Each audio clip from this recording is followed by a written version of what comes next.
ultrasound to aid in the diagnosis of an abscess? Second being, can I use the needle over the knife? Can I aspirate the abscess instead of cutting it open like we traditionally do? Third, we're going to talk about packing. We have to pack the hole once you cut it open and drain it. Is it still warranted to pack the abscess? Fourth, we're going to talk about antibiotics. There's been a lot of talk about using them post-incision drainage or not. So we're going to go through some of that evidence. And lastly, we're going to talk about the loop technique. I know there was an MRAP about this recently. So we'll go through the technique and the paper that's sort of not the standard of attention. So I couldn't give a talk on abscess without including. I'm also going to be going through this cream-filled pastry. So why is this important? The abscess incidence is going up, apparently. Between 1993 and 2005, there were 2 million more ED visits for abscesses, just grossly numerically, and the immersive positivity for these abscesses is going up. So, first on the docket is ultrasound. You might say, isn't an abscess a clinical diagnosis? This is clearly an abscess. We need to deal with this somehow, right? But then, would you drain this, right? How do you know that there's not some festering pocket of pus down beneath that little pimple there?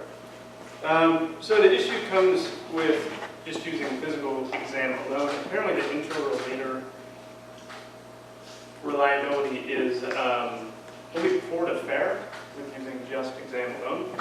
One study found a kappa of 0.48 for whether an abscess is present or not, and 0.44 is abscess needed drainage or not. So those numbers are not great. Another study corroborated these findings, the kappa of 0.39 for whether an abscess is present or not, and 0.43 with whether it needed drainage or not. So it essentially agreed with the other one.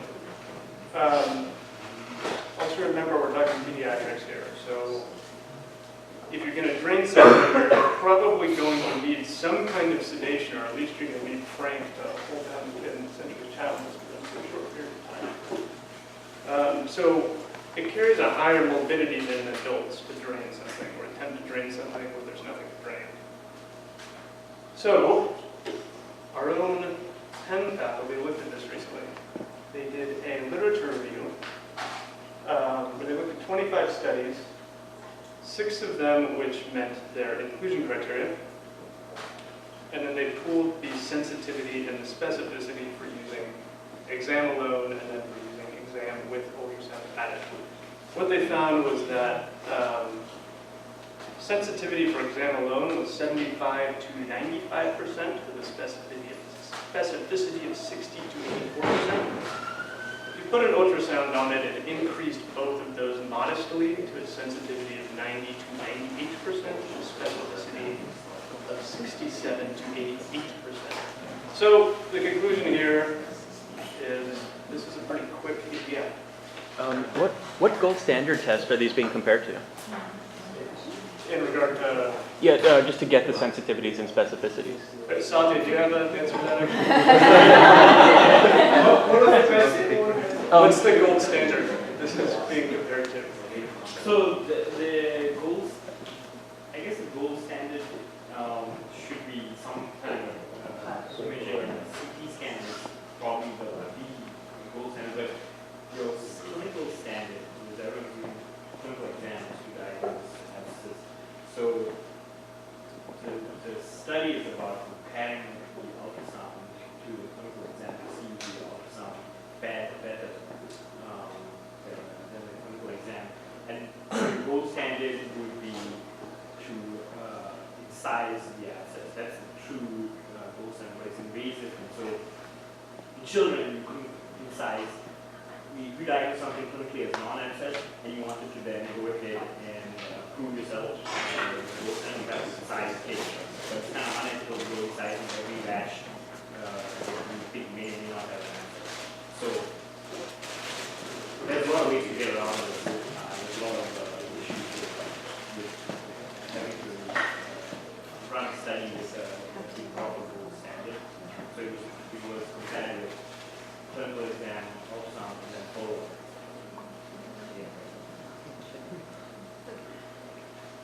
Okay. So a lot of different studies have had use different gold standards. My conclusion is this is really quick, easy. Why not just throw a probe on it? It's inexpensive. Hopefully someone points it out to you in an arrow.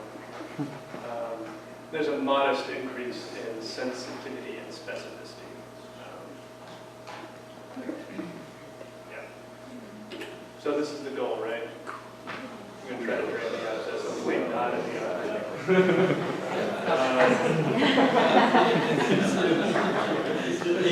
So, how are the donuts? This is a Berliner of JFK fame. So, as the urban legend goes, he was trying to tell everybody in 1989, after the wall fell, that he was, as everyone else in the world, a citizen of Berlin. Told everyone else to jump down that. So this is a donut in which two halves are filled, stuck together, fried in lard, whereby bringing a distinctive bright bulge in the middle. Filling related to the topping. So for plum butter, they'll top it with powdered sugar. For raspberry, strawberry, and cherry jam with just regular sugar. For all other things, I use sugar icing, sometimes flavored with rum. Traditionally, it's eaten on New Year's. Now it's eaten around. So, let's talk about aspiration. Can I suck it up with a needle? This is outside of our scope of practice. So the idea is perhaps this is less painful, leaves a smaller scar, and is perhaps less likely to need conscious sedation in children, maybe in adults too.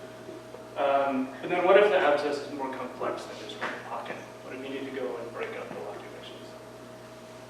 So this was a prospective randomized controlled trial. They randomized about 100 patients to incision and drainage, or to an aspiration. What they did was they used ultrasound to visualize the abscess, and then visualize the needle entering the abscess, and then visualize the abscess resolving as they aspirated it out, assuming you were in the aspiration room.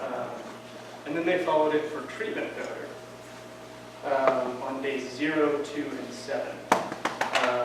So if you were at day 0, a treatment failure was defined as, if you were in an aspiration group, requiring an incision and drainage. So they would try to aspirate it. If they couldn't aspirate everything out, then they just went and drained it the traditional way.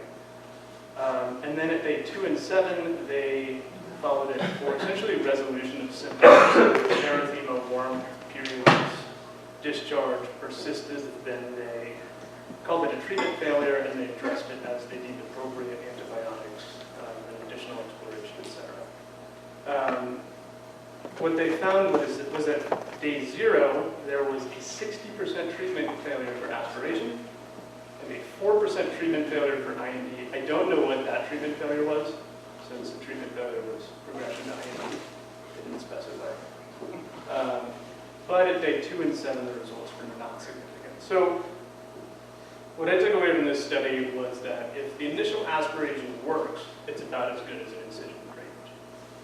But about 60% of the time you're going to try to do it, even if you're doing it under ultrasound and it's not going to be successful, you're going to have to cut it open anyways. So we're talking about peds here. Again, this might need conscious sedation depending on how cooperative and young the child is. My initial impression is I'm just going to stick with incision and drainage. Was there any size criteria? Like, was it any abscess, or were there, abscesses? Yeah. I believe it had to be more than 2 centimeters in the study. It had to be over each slug.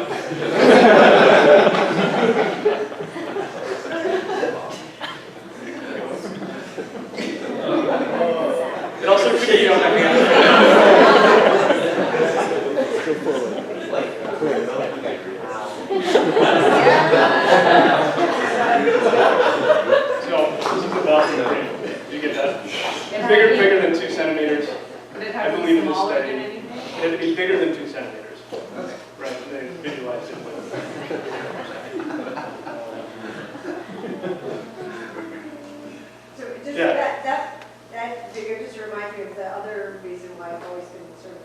urge to do, other than when you cut into the kid that you want. No fuss, no fuss.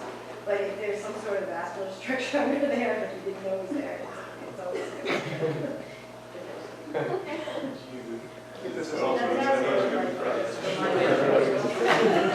I love the hesitation after he does it. So let's talk about Boston creams now.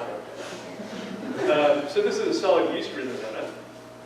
It's got chocolate frosting and vanilla filling. It's a miniature version of the Boston cream pie. Now, interestingly, this has been designated as a state donut of Massachusetts since 2003. So I'm going to say the Boston cream pie took the cake as the state dessert in 1996. So let's talk about packing. I couldn't find the MRAP, but I remember somebody talking about this, how it sort of actually makes sense not to pack a abscess that you've just drained, right? I mean, it's a nidus for infection, right? If you really think about it, you're putting a piece of cloth into an infected cavity you just drained. Also, this hurts, right? You're taking this irritated abscess that you haven't anesthetized well. You're cutting it open, you're expressing all the pus, you're scraping it out, you're irrigating, which all hurts, and then you're taking a piece of lightly lubricated cloth and you're jamming it into the hole that you just made. And then they have to come back, and then they have to get it removed. So this is painful for patients, right? So they've looked at this as well. This was a small randomized controlled trial. It was only 49 patients. They randomized them to groups, packing or no packing after receiving an incision and drainage. And then they had them follow up in the ED or the clinic at 48 hours, and followed up again at 10 days by phone. Exclusion criteria here for patients 1 to 25 years old. Abscesses couldn't be recurrent, couldn't be on the hands, face, or genitals, or if the patient was immunocompromised in any way. So diabetes, if they're on steroids for asthma, lupus, you name it. They couldn't be in this study. And then they followed up for treatment failure at 2 and at 10 days. So what they found was that 70% of those that they packed or required additional intervention. 59% of those that they did not pack required additional intervention. It's defined as additional surgical exploration, the need for OR, the need for adding on or changing the antibiotic that they initially prescribed. The authors found that this was non-significant based on their small sample size. The critiques that I have for this study, in addition to just being generally small, is this seems kind of like a high rate of additional intervention to me. Yeah. The one positive secondary outcome that they found that I'll mention was that, I'm sorry, secondary outcomes for pain at baseline and follow-up were the same. Patient satisfaction and cosmesis and healing were the same at 48 hours as well. So with this small group of patients, they were about equally satisfied. And that's at 48 hours and a 10-day follow-up. So at least based on this study, packing may or may not be beneficial. This study decided it wasn't. It's small, it's limited, it's not sufficiently powered, but maybe they're on something. So this is the Bismarck. It's similar to the Boston cream. It's indigenous to Canada and parts of the northern Midwest. Totally named after 1860s Prussian statesman Otto von Bismarck, which contains pastry cream, custard, whipped cream, but can also contain jelly donuts. So let's talk antibiotics. Do I have to go through that whole dance where I have to put the patient's pharmacy in the computer so they can send them an electronic prescription, and they have to explain to concerned family that we no longer give paper prescriptions, but then they really don't have a pharmacy to drink, so we Google together, pick one patient home address, just so the poor lady gets to get some. Right? Okay. So we all know that antibiotic resistance. One of the things that IDSA has been trying to do is cut down inappropriate antibiotic prescriptions, and one of the ways that they're trying to do that is through cutting down on prescriptions for abscesses post-incision drainage. Question is this a good way to do it or not? So bear with me as I go through some papers here. This first study was first started in 2006. It was in UCSF. It was a free clinic back in 2006, where essentially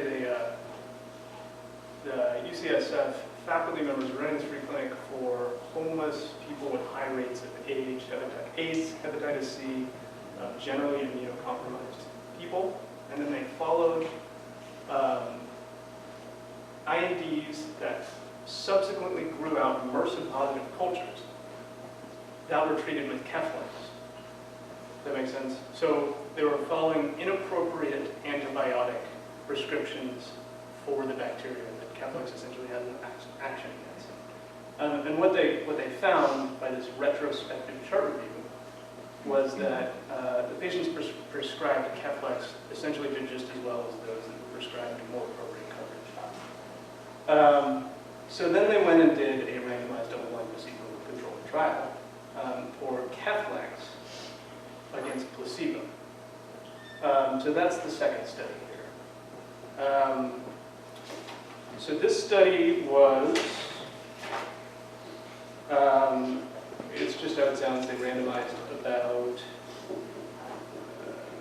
166 patients to receive either Keflex or placebo. They gave it to them for 7 days, and they followed them for treatment failure, defined as the failure of resolution of purulence, erythema, fluctuance, local warmth, pain, edema, or induration at 1 week. The exclusion criteria did include, or treatment or sepsis, which makes sense, right? You don't really want to treat those with Keflex as an outpatient. But they did say anticipated more than 5 days of antibiotics treatment. So to me, this is kind of like, all right, like I think this patient is going to need a lot of antibiotics. Let's just not include it in the studying antibiotics. But they did find at 1 week out that cure rates were essentially the same. Keflex had a 90.5% cure rate versus those that received placebo with no antibiotic at all. They had 85.1% cure rate. So they deemed this non-significant based on their statistical analysis. So what about Bactrim, right? This has better MRSA coverage. So this was a non-inferiority study where they compared 162 patients randomized to receive either Bactrim or placebo after incision and drainage. And they followed up at 10 days in the ED and at 90 days by full. They excluded patients that were afebrile, quote-unquote, non-toxic appearing. And then if they had chronic health problems or were on steroids, then they deemed them inappropriate to include in the study as well. So once again, this inclusion criteria is sort of like if they're non-toxic appearing, an investigator can kind of be like, this person's sick, let's not include them in the trial, and they want to receive antibiotics. Primary outcome was, again, treatment failure, defined by the presence of warmth, induration, fluctuance, tenderness, or drainage at the 10 days when they followed them. And they found that they were about equal. Bactrim, patients receiving Bactrim had a 5.3% treatment failure. Patients receiving placebo had a 4.1% treatment failure. So they deemed Bactrim non-inferior, or placebo non-inferior, to patients receiving placebo. The secondary outcome here that was positive was that placebo was inferior to those receiving Bactrim, that's preventing new abscesses distant to the site of their original abscess. So it kind of makes sense, right? If you're going to give somebody antibiotics, they're essentially less likely to develop a new abscess if they already have MRSA out to the community. But this is such a small study, right? It's 166 patients.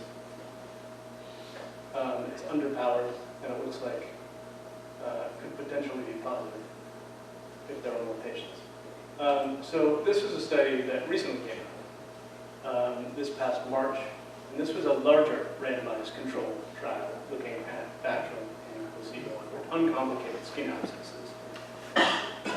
So this was about 1,000 patients, randomized in 5 different EDs. They were all over 12 years old. They all had quote-unquote uncomplicated abscesses that were present for less than 1 week. And they were all intended to have outpatient treatment by drainage, and then antibiotics or not.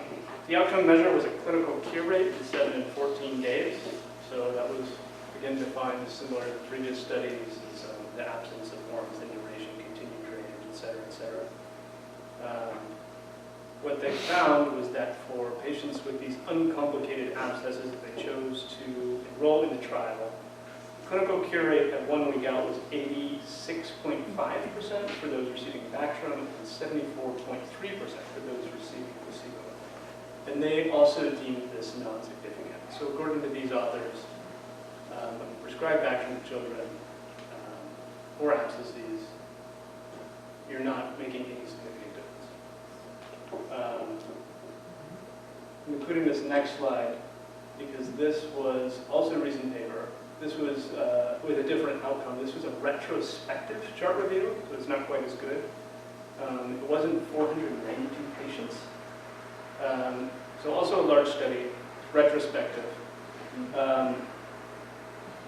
They were all patients in which they had received MRSA-positive cultures and had received Bactrim. So they had received appropriate coverage up front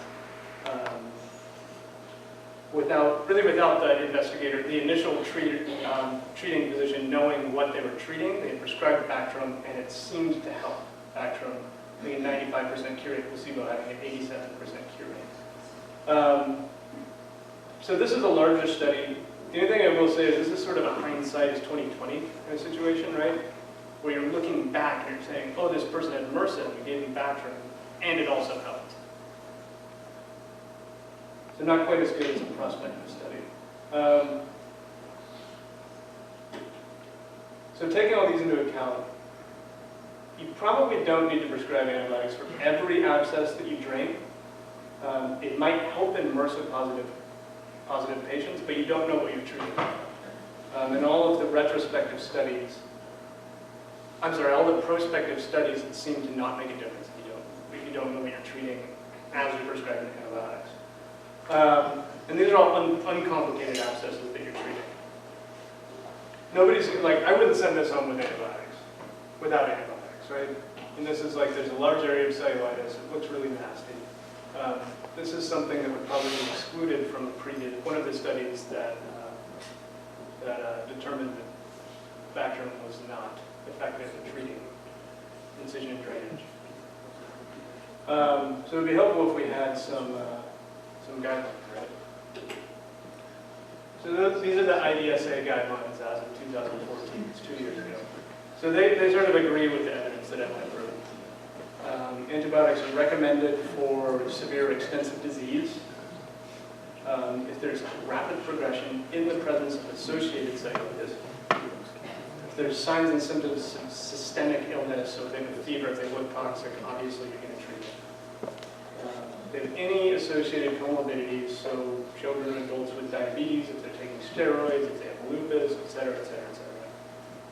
The extreme of age, so older adults are very young children, you're going to treat with antibiotics. If it's a part of your body that you really care about, you probably can treat it as well, right? The face, the hands, the genitals, these are all excluded from the studies that I went through.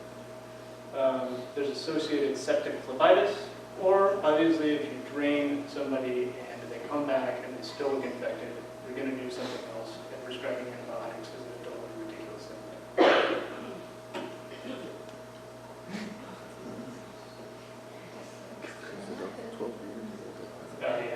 There we go. So this is the last donut I'll go through. I don't know how to pronounce this. This is a Israeli donut, apparently Sufganiyya. Yes. Yeah? All right. So it's a round jelly donut. It's eaten in Israel around the Jewish festival of Hanukkah. And it's deep fried, filled with jelly or custard and topped with powdered sugar. That's the Let's go through the loop technique. So this is a new technique. I think there's an MRAP about this as well recently. Let's go through it and I'll tell you about it. So what you're going to do to perform the loop technique in a patient with an abscess is make an incision, like you clean the area, cut into it like you normally would, express all the pus, and then irrigate it with saline. And then what you're going to do is you're going to take a hemostat and insert it into the incision you've made. You're going to go to the farthest corner in which you can reach with your hemostat. You're going to tent the skin. And you're going to make a second incision. You can call it the after that, you are going to reach through that second incision with your hemostat. You're going to grab the vessel loop, which you have handy. You're going to pull that through the first hole that you made, like column B. Then you're going to put your finger or your hemostat underneath sort of the space between the two loops, and you're going to tie it loosely over your instrument or your finger so that you end up with column F, which is a loose loop over the two holes that you've made. And you can do, if it's a very large abscess, you can do this several times so that you have kind of a wheel picture with several different loops. So this was the paper that looked at using this technique in the management of skin abscesses in the emergency room. It had previously been validated in the OR. This was a retrospective chart review. It looked at 91 cases that used traditional incision and drainage, and 51 cases that used the loop. Then they followed it for treatment failure, again defined as the need for repeat instrumentation, incision, drainage, IV antibiotics, admission or surgical treatment within 10 days of when they placed this loop. So they found that 16.5% treatment failure among the traditional incision and drainage and a 3.9% treatment failure amongst those patients receiving the loop treatment. The one caveat is the patients that received the loop treatment were both younger and more likely to receive sedation.